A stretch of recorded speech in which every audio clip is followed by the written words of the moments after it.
Hi friends, welcome back to Sujana's kitchen. ഇന്ന് ഞാൻ ഒരു ഈവനിങ് സ്നാക്ക് റെസിപ്പിയുമായാണ് വന്നിരിക്കുന്നത്. Dates almond stuffed. വളരെ ടേസ്റ്റിയാണിത്, അതുപോലെ തന്നെ കുട്ടികൾക്ക് നല്ല ഹെൽത്തിയാണിത്. ഒരു ഹെൽത്തി ആയിട്ടുള്ള റെസിപ്പിയാണിത്. അപ്പോൾ നിങ്ങളെല്ലാവരും തന്നെ ട്രൈ ചെയ്ത് നോക്കണം. അപ്പോൾ ഇതെങ്ങനെ തയ്യാറാക്കുന്നത് നോക്കാം.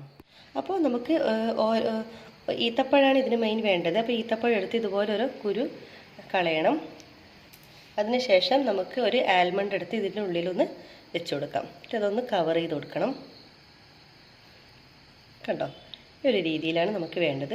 അടുത്തതും അതുപോലെ തന്നെ ഇതുപോലെ കുരു കളയുക. അതിനുശേഷം നമ്മളിതുപോലെ ആൽമണ്ട് എടുത്ത് ഇതിൻ്റെ ഉള്ളിൽ വെച്ചിട്ട് നമ്മളിതൊന്ന് ഇതുപോലെ കവർ ചെയ്ത് കൊടുക്കുക. ആൽമണ്ട് കാണരുത്. ഇതുപോലെ ഇപ്പോൾ ഇതുപോലെ എല്ലാ ആൽമണ്ടും ഇതുപോലെ ഓരോ ഈത്തപ്പഴത്തിൻ്റെ ഉള്ളിൽ ഞാൻ വെച്ചിട്ടുണ്ട്. ഇനി നമുക്കൊരു ബാറ്റർ തയ്യാറാക്കാം. അപ്പോൾ ഞാനിപ്പോൾ ഒരു ബാറ്റർ ഇവിടെ തയ്യാറാക്കി വെച്ചിട്ടുണ്ട്. ഇതിലേക്ക് ഞാനൊരു മുട്ട ചേർത്തിട്ടുണ്ട്.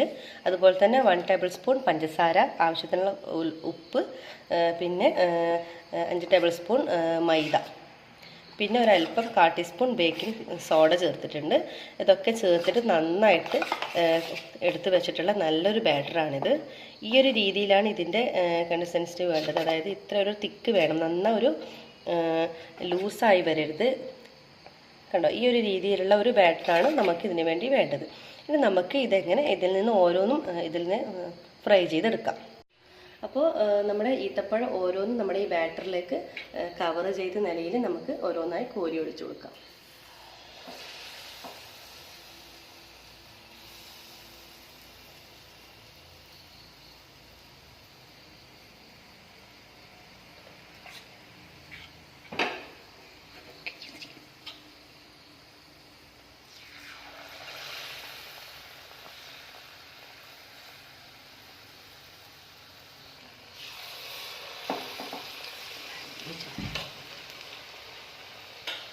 അപ്പോൾ ഒരു ഭാഗം മൂക്കുമ്പോൾ നമുക്കിതൊന്ന് മറിച്ചിട്ട് കൊടുക്കാം. അപ്പം എല്ലാ ഭാഗവും നല്ല ബ്രൗൺ കളറായിട്ടുണ്ട്. നമുക്കിതൊന്ന് കോരിയിട്ട് ഒരു പ്ലേറ്റിലോട്ടേക്ക് മാറ്റാം. കണ്ടല്ലോ, നല്ല എളുപ്പത്തിൽ തന്നെ തയ്യാറായിട്ടുണ്ട്. ഇതുപോലെ ബാക്കി എല്ലാ ഈത്തപ്പഴവും നമുക്കിതുപോലെ തന്നെ ഫ്രൈ ചെയ്തെടുക്കാം. അപ്പോൾ നമ്മുടെ ടേസ്റ്റി ആയിട്ടുള്ള സ്നാക്ക് ഇവിടെ തയ്യാറായിട്ടുണ്ട്. വളരെ സിമ്പിളാണ്. പുറം നല്ല സോഫ്റ്റും അതുപോലെ തന്നെ ഉള്ളിൽ നല്ല ക്രഞ്ചി ആയിട്ടുള്ള സ്നാക്കാണ്. അപ്പോൾ നിങ്ങളെല്ലാവരും തന്നെ ട്രൈ ചെയ്ത് നോക്കണം. അതുപോലെ തന്നെ ഇതിൻ്റെ താഴെ കമൻറ്റ് ബോക്സിൽ നിങ്ങൾ ഫീഡ്ബാക്ക് അറിയിക്കാൻ മറക്കരുത്. ഇതുവരെ സബ്സ്ക്രൈബ് ചെയ്യാത്തിട്ടുണ്ടെങ്കിൽ തീർച്ചയായും സബ്സ്ക്രൈബ് ചെയ്യണം. ലൈക്ക് ചെയ്യാനും ഷെയർ ചെയ്യാനും മറക്കരുത്.